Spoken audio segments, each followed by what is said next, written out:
Good morning. Today is Tuesday, December 2nd, 2025 at 7:30 a.m. in the council chambers, City Hall, 1123 West Lake Street, Sandpoint, Idaho. And this is a regular monthly meeting of the Sandpoint Urban Renewal Agency Board of Commissioners. For the record, I am Chairman Eric Paul presiding. Also present are Commissioners Kendon Perry, Jason Walker, Marilyn Sabella, Ned Brandenberger, and Vice Chair Tom Picoe is attending remotely. First on the agenda is approval of the minutes from our September 2nd, 2025 meeting. I'll entertain a motion to approve the minutes as presented.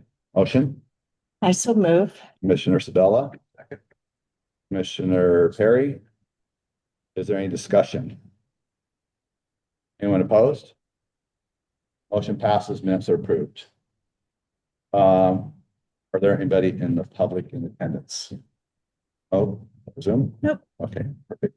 We'll now move on to the general reports and announcements. Do commissioners have any questions regarding October's financial report provided in the previous?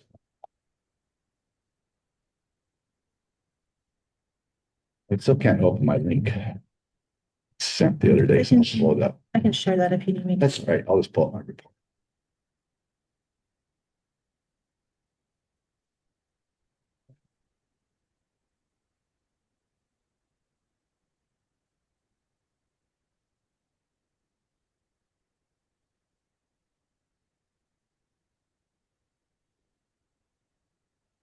All right. Our November financial report. Downtown general count, we have $1.441 million. Revenue allocation fund is $95,436.56. And the northern account has $5,612,000. Our loan balance is $615,836. Next payment is due March 15, 2026. We did receive increment in October. Downtown was $4,044.46. And let's go. And then November, the downtown received $4,918 and the northern $13.20. Art funds, we have $221,984 in the downtown. In the northern, we have $119,620.91. Silver box, we still have a remaining balance of $1,684.68. Advance to date, $18,315.22. Those balances are as of November 28th, 2025. Do commissioners have any questions regarding November's financial report provided in the meeting packet? I have also reached out to our auditors and I will be sending them our 2025 fiscal year end financial information today so they can start preparing the audit. Next, I'll yield the floor to Project Manager Eric Bush with an update regarding Phase 3 Downtown Redevelopment Project. Eric, the floor is yours. Good morning, everyone. Eric Bush, Project Manager. So I just wanted to provide an update this morning. A few months back, we published an RFQ for design services for the Downtown Phase 3 project. We got those SOQs back, statement of qualifications back, and went through the state code required selection process. We got 2 solicitations back, and ultimately Walsh Comer was selected as the engineer. We've been negotiating with them and have come to kind of a final scope of work. I included a pretty robust packet of information in today's agenda report. But ultimately, this project gets us from Church Street, where Phase 2 left off along First Avenue. And our intention is to get down to Lake Street with construction. So our design includes the kind of full scope of work for that. In this location, we'll be upgrading the water main and as below grade. Our sewer main's in good shape, so we don't have to do anything with that. And then kind of at surface level improvements, it will be pretty much everything that mimics Phase 1 and Phase 2. Our intention is to kind of take some lessons learned on this one and some things that primarily material selection and material durability in certain contexts. Learn what didn't work in Phase 1 and 2 and fix that in Phase 3 so we don't have those same issues. Additionally, we'll be taking from Lake Street south to Superior to 30% design. So that's in the Welchcomer scope that was included in this packet. It kind of breaks that down to the differences, and we're not going to be able to construct that phase with the funding we have available right now.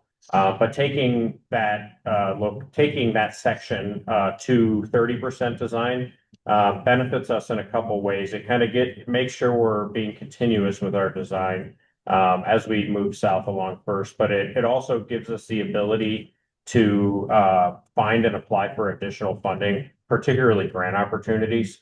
A lot of the grant opportunities, when you find and apply for those, your application is looked at far more favorably if you already have a design, in the works. It shows, commitment, and it shows that, this project is going to happen, as compared to just saying, we want to do this thing, but we don't have anything put together yet. So that's kind of where we're headed, with this project. And, I guess that's all I have. I'm happy to stand for any questions you may have. This is pretty detailed, but I wanted to give you kind of the brief overview and then, stand for any questions you may have. So Eric, what didn't work in phase 1 and 2? For example, on Cedar Street, this is in phase 1. Some of the seat walls that have the kind of flagstone with the cap, the material on there, it's on the vertical portion of the wall is a manufactured stone that isn't really durable in these contexts. It tends to pop off. The grout tends to pop off.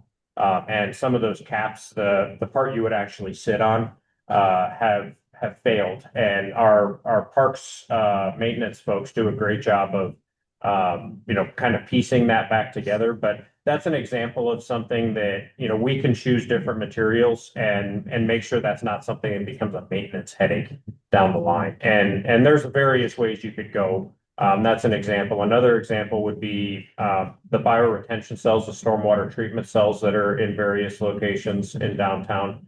We intend to continue that kind of idea, but the plant selection in those was not really ideal. There's a lot of more or less weeds that have come in there.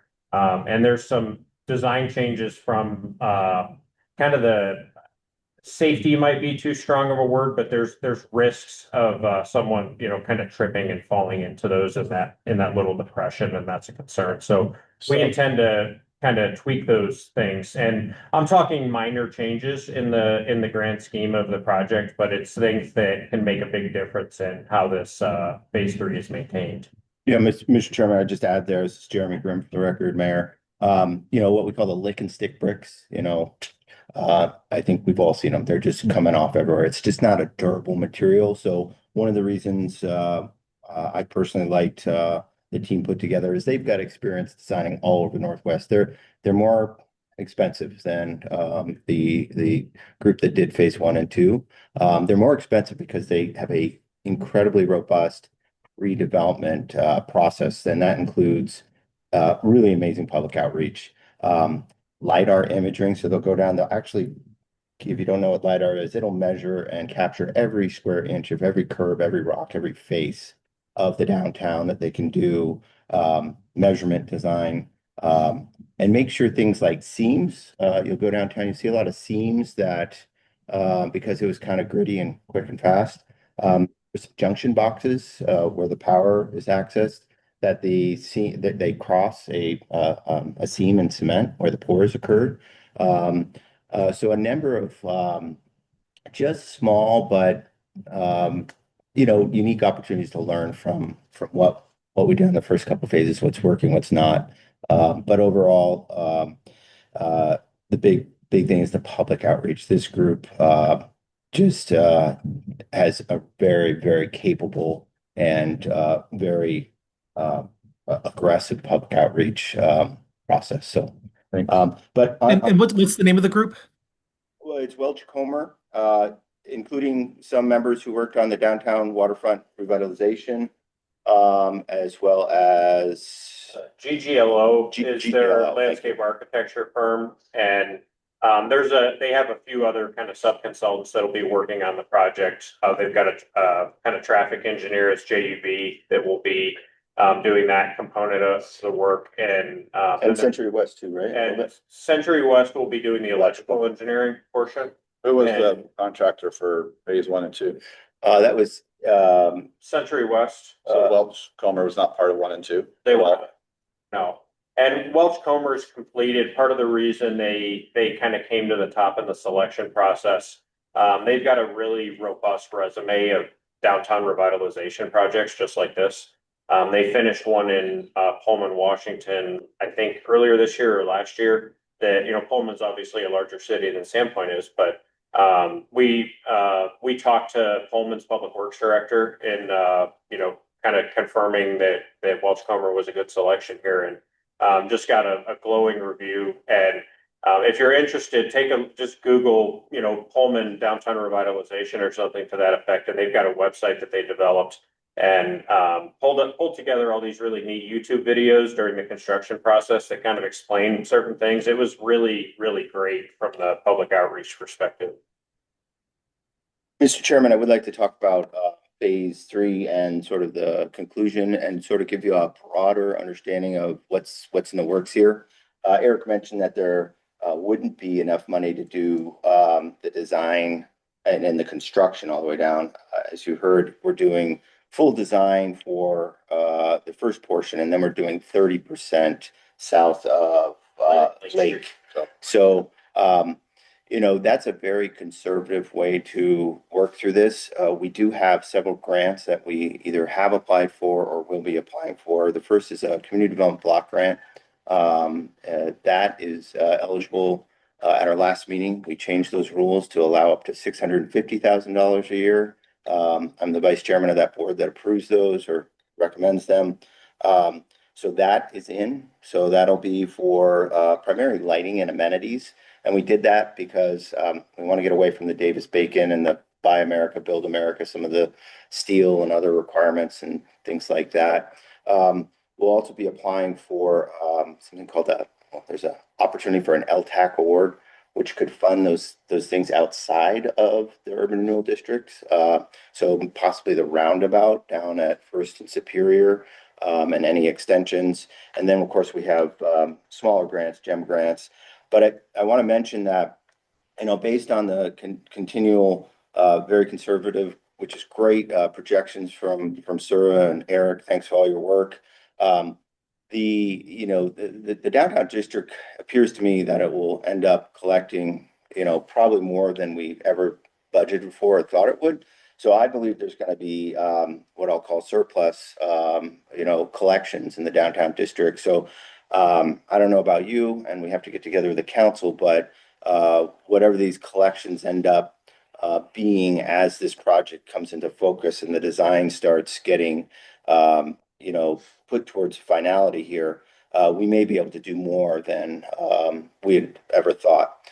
In that case, we can either continue on and finish, you know, all this area, or we also have some projects north of Bridge Street by the hole in the ground, where if you've been following, you know, with that land transfer, the city was obligated to build a sidewalk and an access down to Farman's Landing. We could look at something there, but I guess I'll leave with this is as we proceed into this new year, we're going to get 2 new council members. We're going to be engaging I'm going to try to bring them in on a strategic project level planning visioning event, and we'll probably get some direction from them on looking for downtown 53. I mean, we're very quickly approaching the end of urban renewal 2029 at the end of that, so that's right around the corner. So anyways, that's where we're at on this. Thanks for all your Could I just make one comment on that? You know, I think as we look at things like, you know, I do think, you know, in general, Sura has always been conservative on the revenue allocations and things like that, which is good because, you know, to Mayor Graham, your point being that, you know, obviously we go, you know, we might have extra cash left over.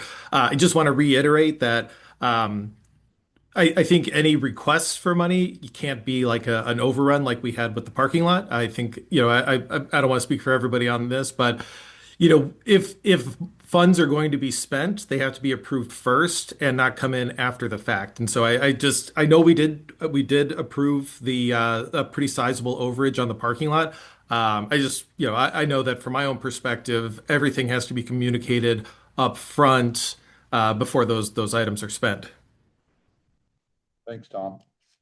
Right. And I had another question too, Eric, Eric Bush, for in selecting of Welch Comer and GGLO, were there any conflicts of interest? Has anybody worked with them previously or anything like that within the group making the decision?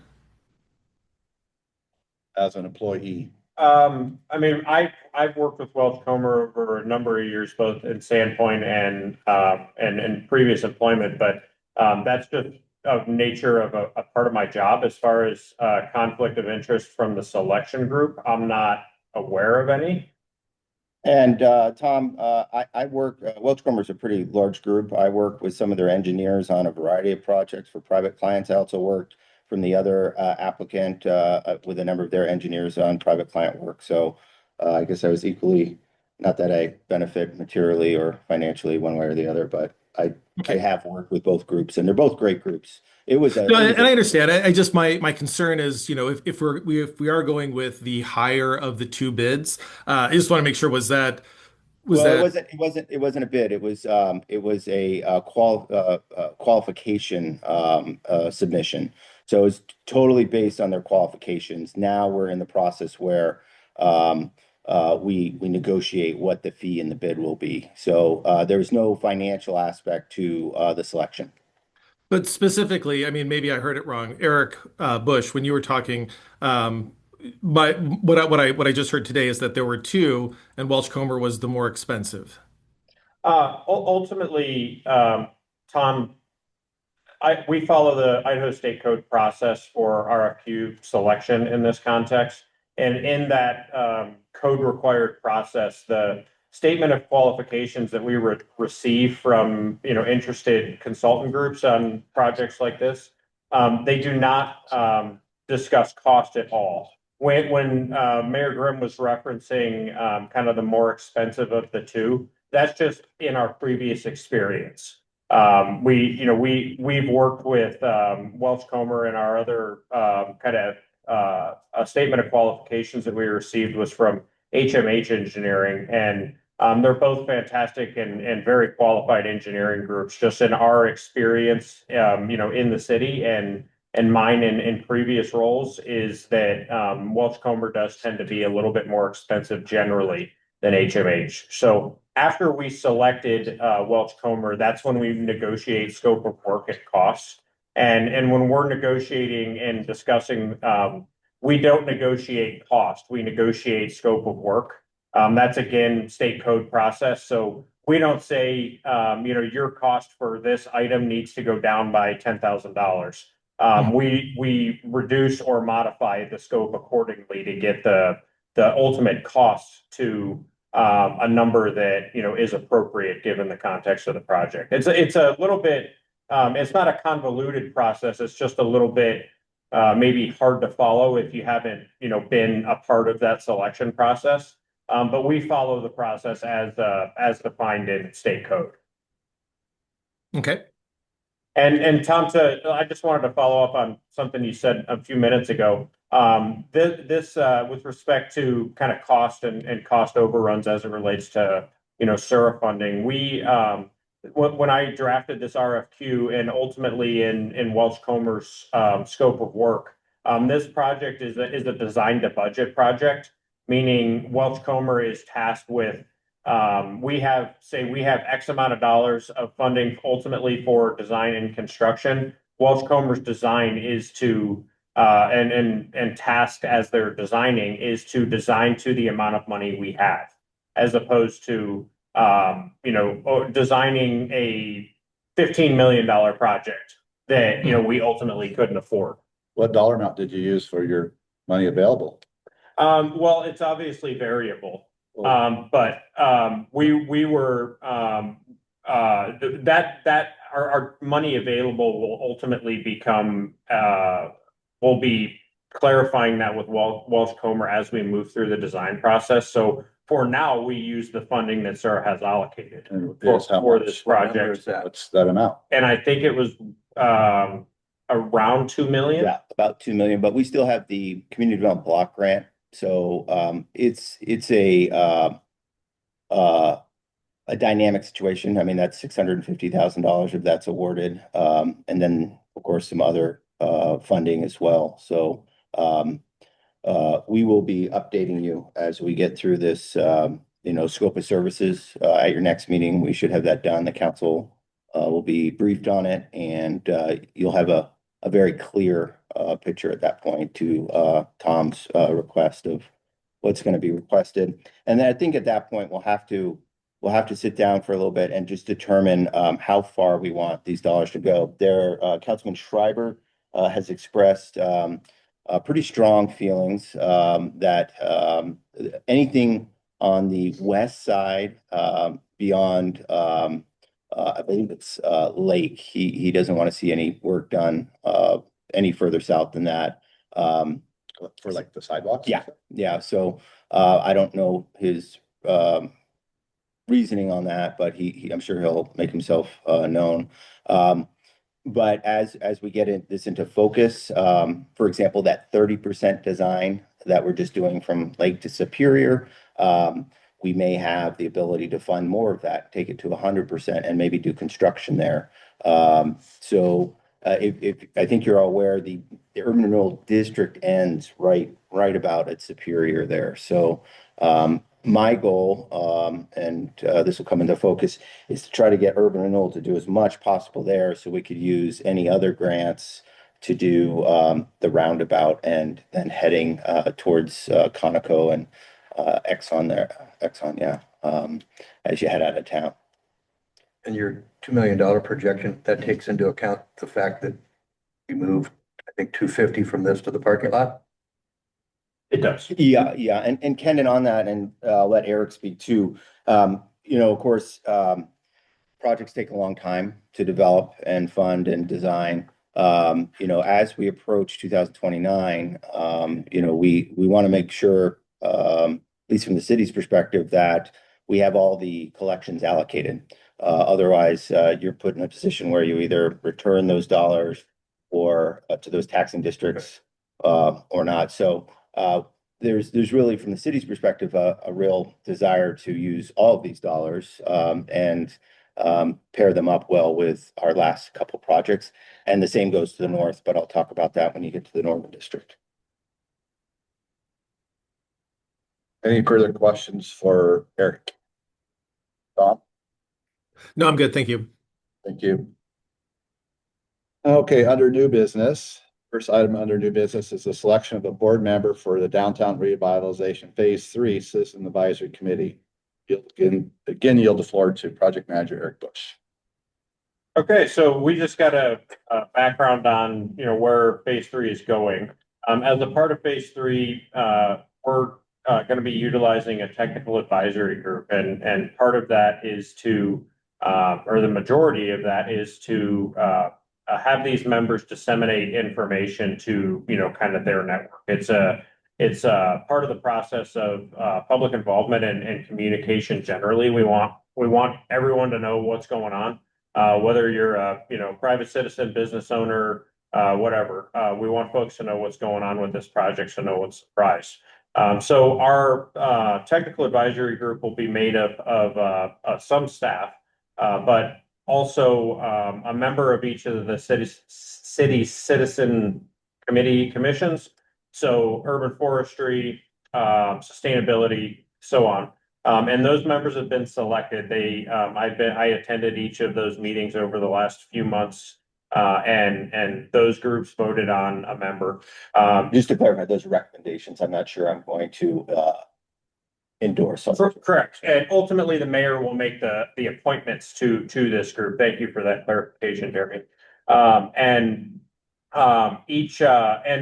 we're going to have some additional folks. Like, for example, a person that drives a larger vehicle, so delivery driver, UPS, FedEx, something like that, or perhaps Spot, a spot driver or someone to that effect. So our intent is to, communicate well. But this group speak more than just communication. It's advisory group because we'll be having a series of meetings as we're in the design and construction phase of this project.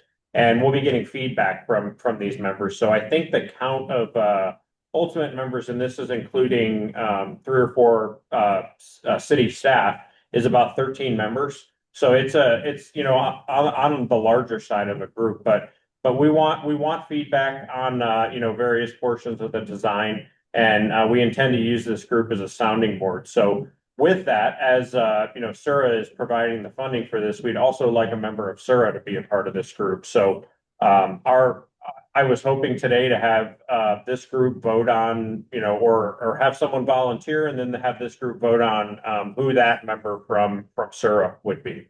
Happy to answer questions. Have you done an advisory committee like this before? I have personally on various projects throughout my career. I can't speak to whether or not an advisory group was developed during phase 1 and phase 2. I wasn't with the city at that time, and I haven't seen anything in our records, but that doesn't mean there wasn't one. It'd be similar to but more robust and more genuine than the downtown waterfront competition. Sure if you followed that, but A little bit. yeah. And the goal there, of course, is just to make sure that all interests, retail, professionals, landowners are represented, recreational users. So just want to make sure, because it is such a difficult project, we're balancing, forest season and construction windows. We just want to make sure everything is really well communicated, thought through, so we can minimize impact to our businesses and make sure that this thing is exactly what the public wants. And this is just one, obviously, component of our outreach strategy, our ultimate outreach strategy for the project. But our hope is that, a member from this group and a member from all the other citizen committees, commissions, would be able to go to their respective monthly meetings and then provide an update to the rest of the rest of the group. And of course, with Sura, I'm happy to come as often as you all would like and provide an update generally on the project. So But who's the facilitator, Eric? I'll primarily be the facilitator, but we'll be working with one of Welch Comer's sub-consultants. They're outreach experts. That's what the company does. And they'll have a member, they'll have one of their staff there, and Welch Comer's project manager, he's one of the principals, Matt Gillis, will also be in attendance at those meetings. So it'll be kind of the 3 of us running the meetings, but I'll be doing a lot of the, kind of agenda development and, preparing presentations, et cetera, as we go through the project. And what specifically is Matt Gillis's role? Matt Gillis is the project manager for Welch Comer generally, but he'll be in attendance at those meetings and kind of providing particularly design updates and discussing drawings, renderings, et cetera, as they're developed. Thanks. Who's up for good 8 months of? Well, hang on a second. Oh, yeah. Before we get that far. We have 3 commissioners whose term expires this month. Mhm. And who's that? Again, Brandenberger.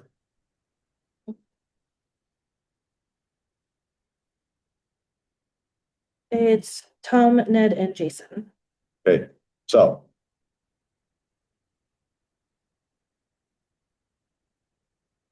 Are they gonna be reappointed? That's an unknown thing at this time, Chairman.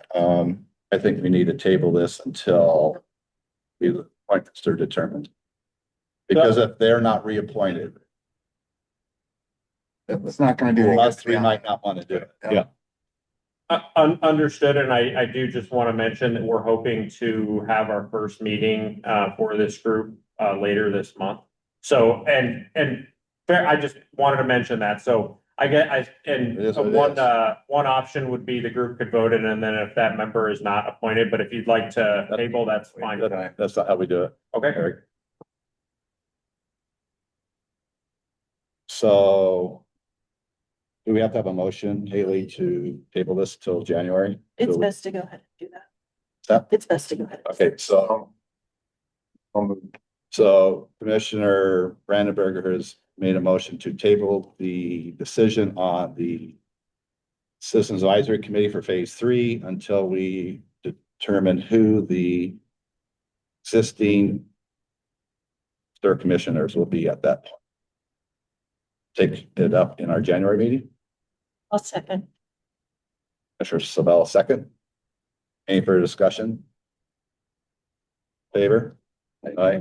And Mr. Aye. Chairman, just for Motion my passes. information, Tom and Ned and Jason, everyone interested in continuing on your roles? Sure. Stepping down. Oh, we did discuss that too. I could continue. Oh, Commissioner McCoy said yes. Brandenberger said yes. Booker is stepping off.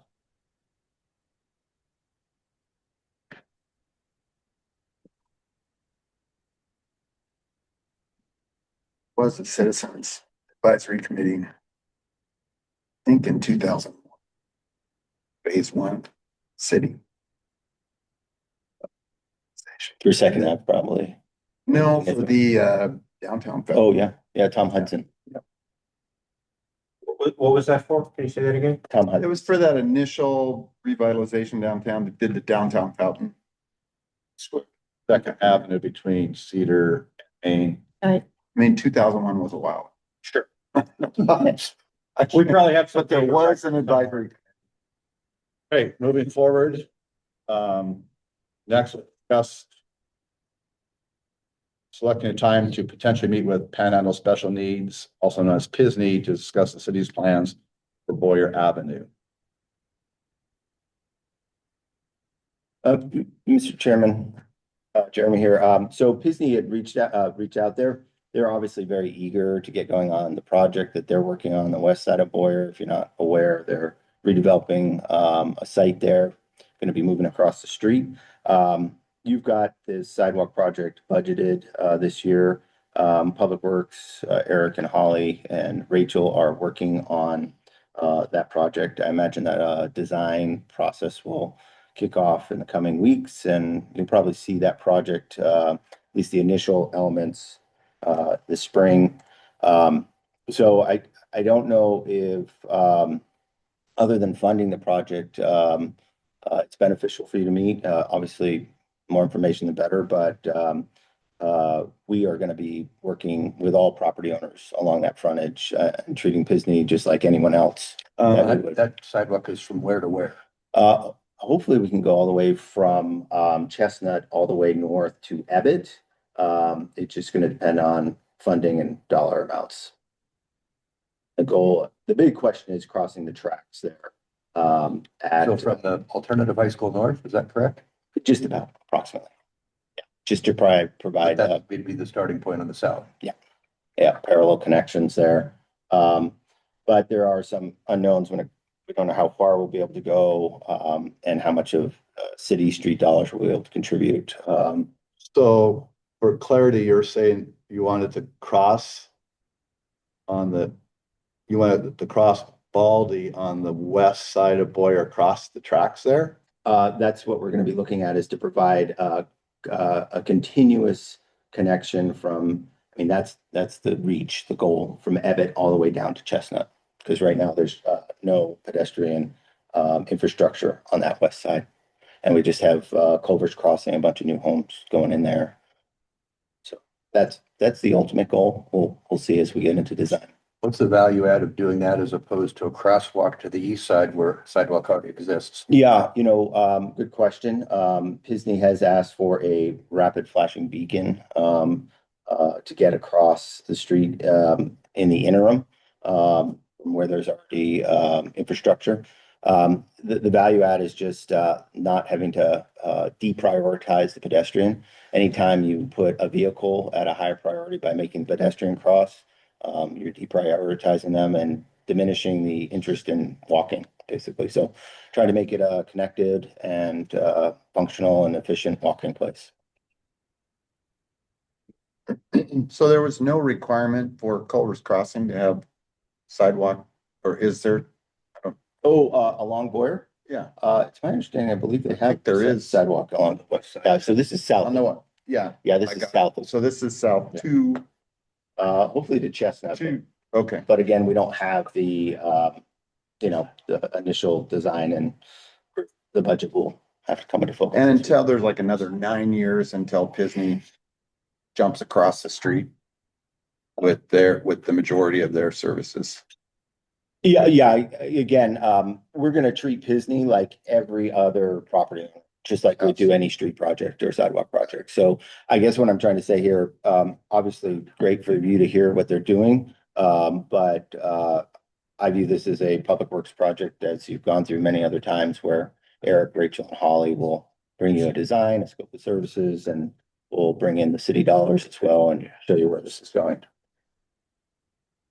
And I think the big pressure for Pisney right now is they're trying to complete some improvements on that site. We've got those maple trees, if you're familiar with the site. There's about 6 really beautiful maple trees, and there's a huge grade difference between the road and those maple trees. So that portion of sidewalk in front of Pisney is going to be a little bit challenging, probably a small retaining wall or something like that to negotiate that. I'm not a tree expert. I'm sure we'll have our tree commission look at how that works without burying those trunks.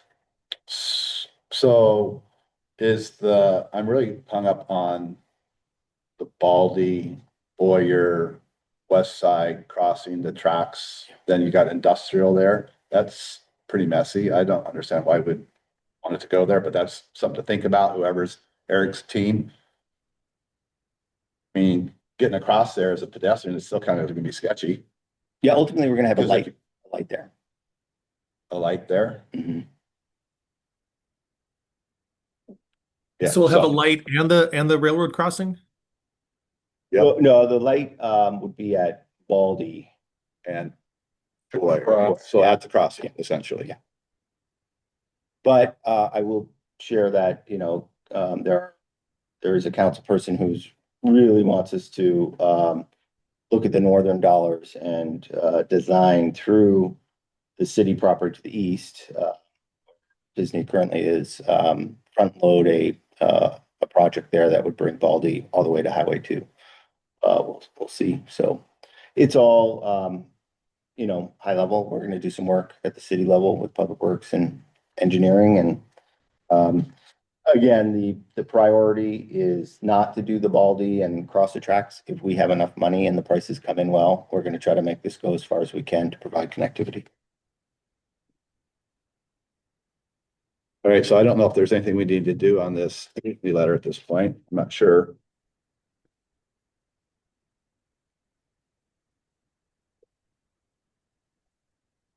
Mr. Chairman, I might suggest that you just communicate back to them and let them know that obviously they will be kept in the loop and engaged as is typical when the city's doing frontage improvements like any other property owner. And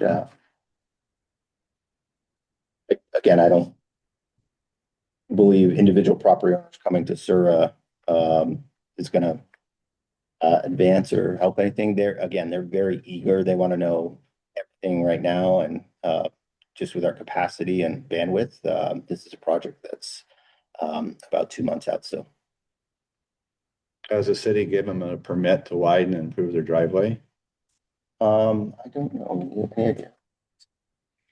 They've had pre-app meetings for that, their site plan, but there's been no further applications for permits to develop their new site there. So this is as I understand it, it's a phased project that they expect to take many years to implement based on funding and their fundraising efforts. So we've seen some kind of high level concepts for, on their new property, but they're only planning to actually implement that in very small phases. But would the city want this project with or without Pisney on that side? So Yeah. what if they don't go forward with their project, let's say it takes, instead of 2023 or 2033, it takes 2043. You still want that sidewalk From the infrastructure? community development standpoint, I think pedestrian infrastructure is always a priority. And there's hundreds of residences going into University Place. There will be further subdivision and development of the west side of Boyer, connecting the growing residential neighborhoods north of the railroad tracks to Sandpoint is a very high priority. And I mean, So that connection for pedestrians in development team's perspective should be from both sides. So of Boyer. University Place, is that the old U of I site? Mhm. They've already got sidewalk on the east side. So that, using that as an example Well, of pedestrian if you go- connectivity doesn't make sense to me. Well, if you look at the sidewalk on the east side, it's all built below standard. It's not ADA. There's no separation from the street. It's curbside sidewalk. So there's going to need to be improvements to the east side So the sidewalk as well. developers that have to fix the sidewalk there? There's been no development south of the railroad tracks there. We're talking through the city of property. No, you're talking University site. What I'm saying No, is they there's didn't not a touch. pedestrian connection on the east side of Boyer at present. So that's going to need improvement as well. And as development comes in on the east side of Boyer, those improvements will be required of the developers. North of Super One I'm referring to, where there's 4 foot wide sidewalk with zero separation from the curb, not pedestrian friendly corridor or bicycle friendly. There's not a standard bike lane there either. But generally speaking, with these local streets or the minor arterials, as I think that corridor is referred to, the complete streets policy that we have as a city requires sidewalk on both sides of the street. So we're going to be looking to implement sidewalk on both sides of these corridors that connect residential neighborhoods north of town to. But does that make sense? I mean, when you actually look at where the growth is and everything, there's only so much on the west side of Boyer. Yeah, so that's a great point, Tom, and Mr. Chairman. So yeah, we're looking at Culver's Crossing. I believe it's close to, what is it, 40 units there. We have employers who are looking at expansion out at the airport. So as a opportunity for residents to walk to places of employment. We've got land just north of the Jehovah Witness church that is being speculated. And then we've got a bunch of new residents all the way up Boyer, north of Mountain View. So yeah, our goal as a city and our master plans is to provide parallel transportation infrastructure on both sides of the street. And this is a spot where we have a big gap. And conveniently enough, fits into the urban renewal footprint. So yeah, I guess the takeaway is, the budget that you've approved for this will be designed and focused to, I hope to be able to add some city dollars to it. We don't know yet what those will be based on project timing. But it's my hope that we can bring you greater detail in about 2 months, and then this would probably be a fall project. Curious, what is the developer obligation of putting in sidewalks, et cetera? Yeah, so when you develop, I'll let Jason speak to that, because he's. Any new development, sidewalks are required. At the time of any subdivision, including short plats, sidewalks are required. So short plats are small subdivisions of 4 lots. And On their interior streets or like an interior? on the public right of way in front of the development. So you can imagine the blocks, the 2 large parcels north of Super One. There's a pending conditional use permit on the northern of those 2 lots. That will require sidewalk along both Chestnut and Boyer. The gap will then be south of that development where there's a lot for sale right now, just north of Super One. But that'll be on the developer to fix that. The developer will pay for that improvement. So that you're going to see in the next couple of years, beautiful new sidewalk built to modern ADA standards for 1 or 2 blocks on the east side of Boyer that connect to substandard sidewalks north and south of that. So how did the developer at the U of I property not have to put in appropriate sidewalks? Along Boyer? Yeah. There was existing 10-foot multi-use path on Boyer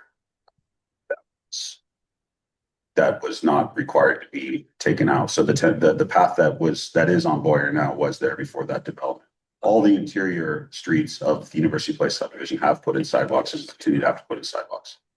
So then again, on, sorry if I missed this, on Culver's Crossing, is there a sidewalk on where? You check on street view, I believe they did put in sidewalk. Yeah, I believe they did. As did this new subdivision north of there, the Maverick Court subdivision, had to put in sidewalk outside of their wall on Boyer. Oh, got it. So And Mr. Chairman, one of the really neat things, I'm a big fan of Pisney. If you are ever having a bad day, go out to Pisney and you will walk away with a smile on your face. One of the nice things about this is by the city and urban renewal, tackling this project, we are effectively, helping Pisney, indirectly with frontage that otherwise they would have to fundraise and build. Going in Because, front of their property. yeah, not it the would be full way. their requirement to upgrade that. And I know the financial constraints and the challenge they face. They do an amazing job. So this is indirectly a way that we can benefit one of the greatest community contributors that we have by decreasing their frontage development cost.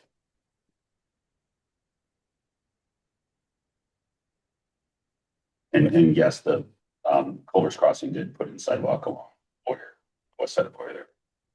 Got it, thanks. Yeah, Subdivision. so looking at the map, I mean, it looks like there is sidewalk on both sides, both the east and the west from the Jehovah's Witnesses halls going south, right? Until you hit Chestnut. Yep. I mean, Ebbett, sorry, Ebbett.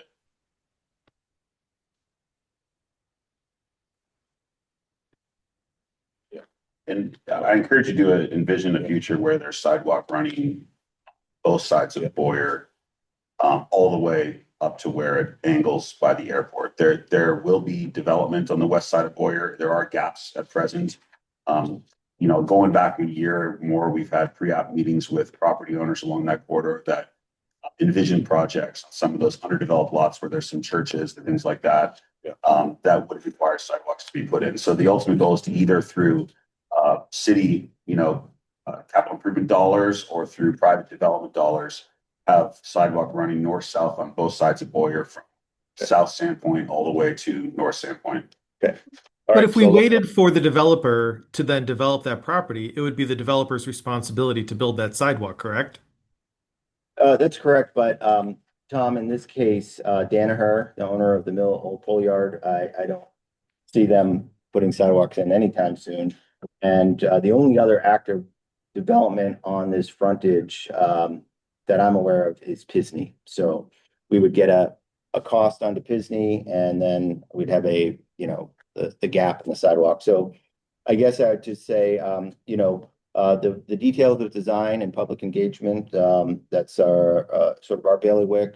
We greatly appreciate the funding from SORA and the Northern District for this. And we'll come back to you and as we start to bring this into focus, update you on the design related elements. Right, a lot to be discussed. I will send a letter or email to Pisney, let them know no need to meet at this point as this project needs to evolve, move forward.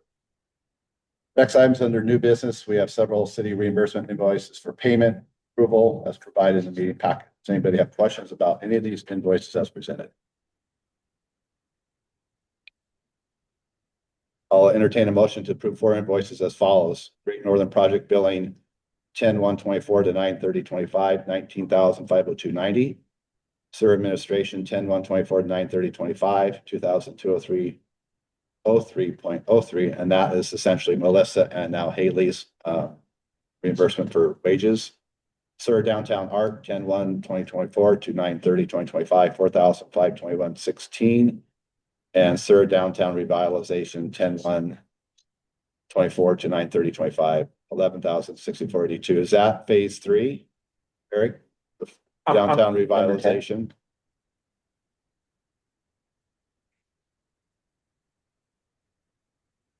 What's the $11,064.82 for?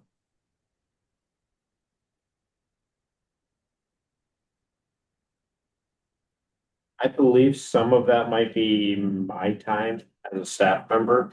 It sort of looks like salaries and wages. Yeah. Or Or to work on the RFQ and selection. Yeah, it's all Eric's. instead of hiring a consultant or a engineer or manager, we use the city staff. So there's the 4 invoices, motion, So move. Commissioner Sabella, Second. the second. Commissioner Welker. Is there any further discussion? On favor? What? Just curious. Grant did come in for Great Northern, so just a real quick update. What is the direction of that project? Yeah, so we did not get the grant for Great Northern, the railroad elimination grant. So we are looking at, we've spent close to, I'm gonna call it $1 million on the design of that $27 million project. We're now looking at which elements, as you can imagine, that preliminary design it had some good work. We're looking at which elements are related to stormwater and what would it look like just to do a stormwater project that would basically solve the perpetual drainage and issues that we have on the west side of the airport. So ideally, a year from now, we'll be coming to you saying, hey, we've got a stormwater only project that will make everything on the west side of the airport very shovel ready and performable. And hopefully that is something we can do in the Northern District. But to your point, Kendon, is you get a fairly significant amount of money in that Northern District. And as of today, we don't have a big project that looks like we can bring this to conclusion by 2029. So in our strategic planning effort with council in January or February, hopefully we'll get some focus on what that project is. Get a lot of economic development and related elements. So stay tuned on that. Mayor, if I may briefly, on the Great Northern portion, we engaged JUB, who was and is our design engineer for the larger project at Hull that we were applied for the grants for last year. And JUB has been looking at the potential stormwater improvements. They did a bunch of this work during the 60% design generally. But what we engaged them for was to look at stormwater in particular and how we can make those improvements, to kind of formulate a plan for making those improvements without doing stuff that would have to be basically undone when the project is ultimately funded. So kind of installing the stormwater improvements that would not be in the way of the larger road reconstruction. So they're actively working on that right now, and we'll be having a meeting with them here in the next month or two to kind of discuss what their, kind of the results of their study were and formulate our plan moving forward for those improvements. So they're gonna restudy stormwater they've already studied. No, they're taking it a step further. And part of their effort is on a project like this, particularly with a road reconstruction, utilities, et cetera. You really need all of these things to come in at one I time. understand. So what they're trying to do right now is figure out how we can improve the stormwater currently with funding we do have available. A temporary fix. It's not a temporary fix. It's in service of our larger overall project, but they have to tweak and modify some things that so that we don't have to undo and redo work when we get funded for the ultimate road reconstruction. I think the real crux of my question is you won't bring more bills to us unless there's going to be something substantial started and finished on that project? Because right now, no pun intended, I feel like we're just putting money down a drain. Good question, Kendon, Mr. Chairman. So we put $1 million in the hole. As of today, that design should sit on a shelf. Looking at the city's finances, $27 million to do a project. We don't even have $200,000 to do a street, So the project as it sits today is financially insolvent, unfeasible. It was a pie in the sky project. My opinion is, wow, what were we thinking? But we're trying to salvage something from that $1 million design. And what looks like it can be salvaged is spending more money. You do have money budgeted this year for it. Spending more money to bring the stormwater component into a actual construction design set. So there will be more bills. We'll have to get back to you next month on what those projections are. Eric, can you? Yeah, ballpark and bear with me on the numbers.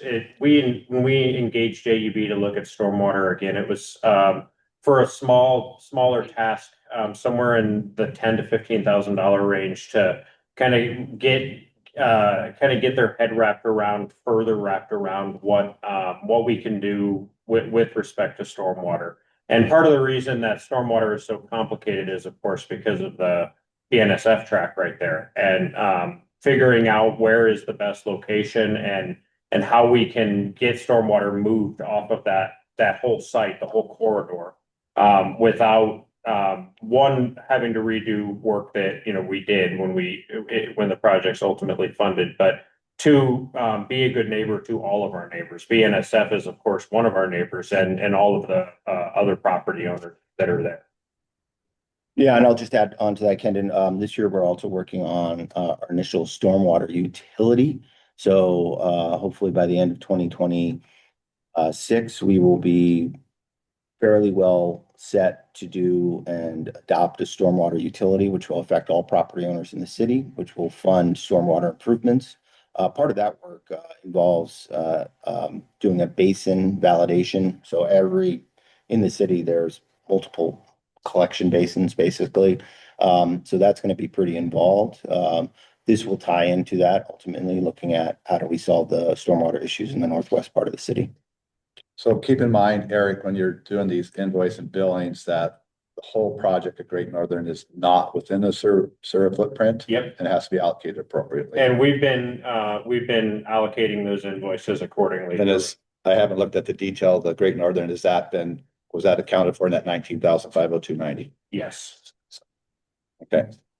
Any further discussion on the approval that Commissioner Sabella motioned and Welker seconded on the payment of invoices? All in favor? Aye. I, Anyone opposed? Motion passes. Invoices have been approved and payment will be made. Item 11, we'll wrap up the annual elections of the board and vice chair. Again, do we need to table this due to the status of current commissioners' terms expiring this month? Mr. Chairman, I would just add that you have done an incredible job as board chair since the beginning, I believe. If you would be open and there's a nomination for you, I think you can move forward on that. Of course, I can't guarantee what the council will do with the appointments that I bring to them for the three expiring positions. So I think you can move forward with board chair, and maybe unless either I guess Kendon or Marilyn would like to get a nomination for vice chair. The other three are uncertain.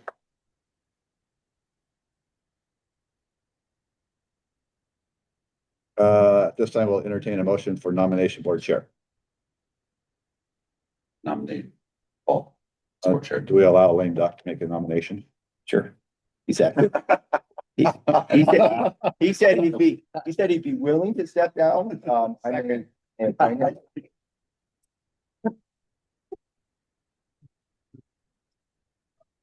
Sorry, Jason had to.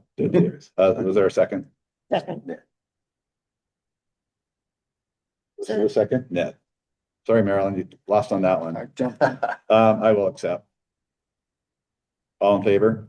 Aye. I, Congratulations, Mr. Chairman. Thanks. Thank you so much for what you do. Oh, kidding. Vice chair, we might want to table that one unless Marilyn or Kendon be vice chair. Right. Okay. Tom said he thumb travels. So Ned is nominating Commissioner Perry as vice chair.